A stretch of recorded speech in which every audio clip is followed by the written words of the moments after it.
On Law Weekly today, we look at the Code of Conduct Tribunal judgment on the Senate President, Senator Bukola Saraki, and some of the reactions trailing it.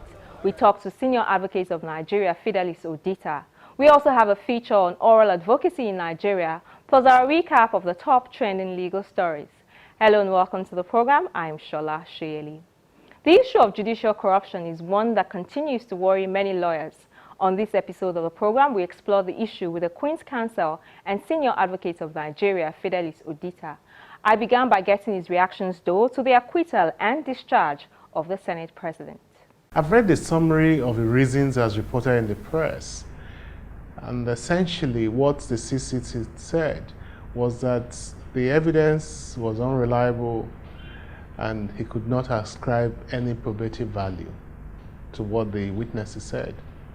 As you know, the evaluation of evidence and the ascription of probative value to testimonies and documentary evidence is quintessentially a matter for the trial court, in this case the CCT, and therefore one cannot fault them in saying that they've evaluated the evidence and they did not see any case to answer.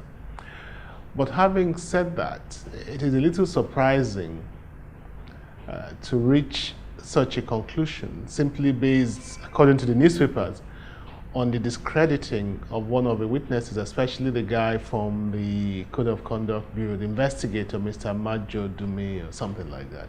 And you'd have thought that they had more evidence. And when I followed the case in the past, I saw that bank accounts were tendered, evidence was tendered in relation to the acquisition and ownership of property abroad. I don't believe that those things necessarily depended on the testimony of a witness. They could be proved in other ways. And therefore, even if one discredited the investigator, it is not enough to say that the entire evidence became thereby contaminated or became devalued to an extent that there was no prima facie case to answer. So you're saying that there could have been reliance on documentary evidence that were put before? Absolutely, but the newspaper reports that I've seen do not contain any assessment of a probative value of a documentary evidence. But in a matter like this, I would have thought that in relation to the matters alleged against him, it was certainly easier to prove by documentary evidence than by the oral testimony of a witness. If, for example, the allegation is that he owned or operated foreign bank accounts, or that he owned a number of properties in England or in Nigeria which were not declared, those are matters of documentary evidence. They don't depend on the testimony or the ascription of value to such testimony.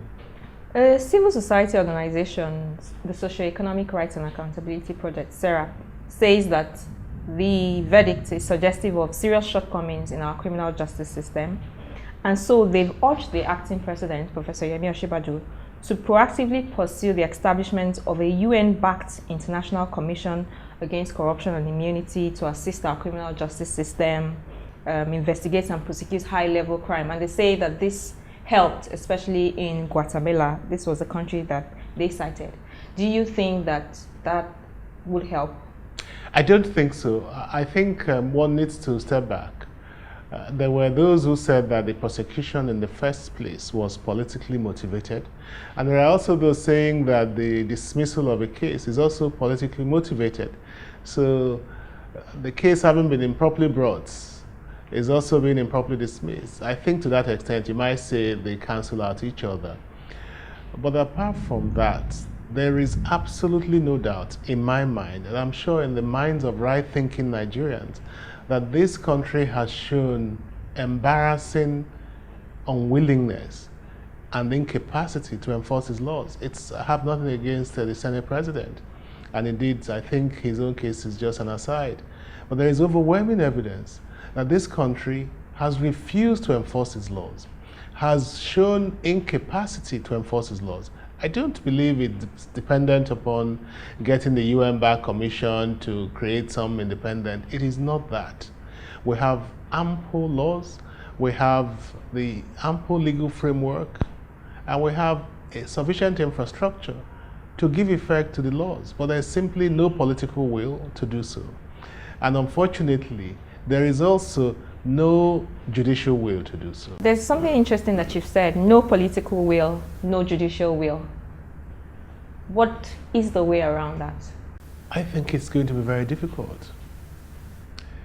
There is a whole lot that is wrong with the judiciary in terms of the recruitment, in terms of the promotion, in terms of independence. This is talking about judicial will. Yes. And so it is very difficult to see how a process which is so imperfect and which is so vitiated by a number of material irregularities can deliver something which is good.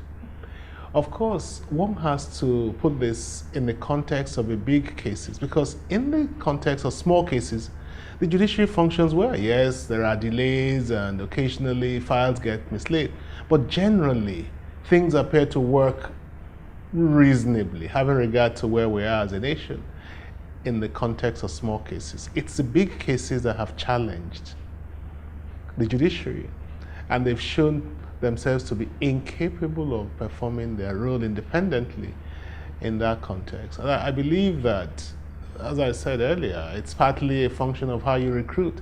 A number of candidates for judicial appointment lobby, because in this country we disdain merit and we have abandoned merit completely. And when you abandon merit and all you do is lobbying, then you don't get the best hands. You cannot get the best hands. And even when you put the best people forward, they tell you they have to be stepped down because someone from the governor's office or the presidency or somewhere has asked them to put forward a particular candidate. And you just cannot produce a system which is robust and independent if there is that degree of interference. That's one. Secondly, in terms of promotion, there are difficulties as well. But a lot of it I regard as unfortunate. When federal character was introduced, it was supposed to redress some anomalies. It's now been turned on its head, where people use federal character to promote mediocrity. And you see people who have no business whatsoever being judges, being over-promoted, and even some of them get into the Supreme Court because you need to balance the regions or the geopolitical zones, as we call them, the 6 geopolitical zones. So you've got to make sure everyone is there, notwithstanding that some of the people are really very weak and have no business being judges, let alone being senior judges.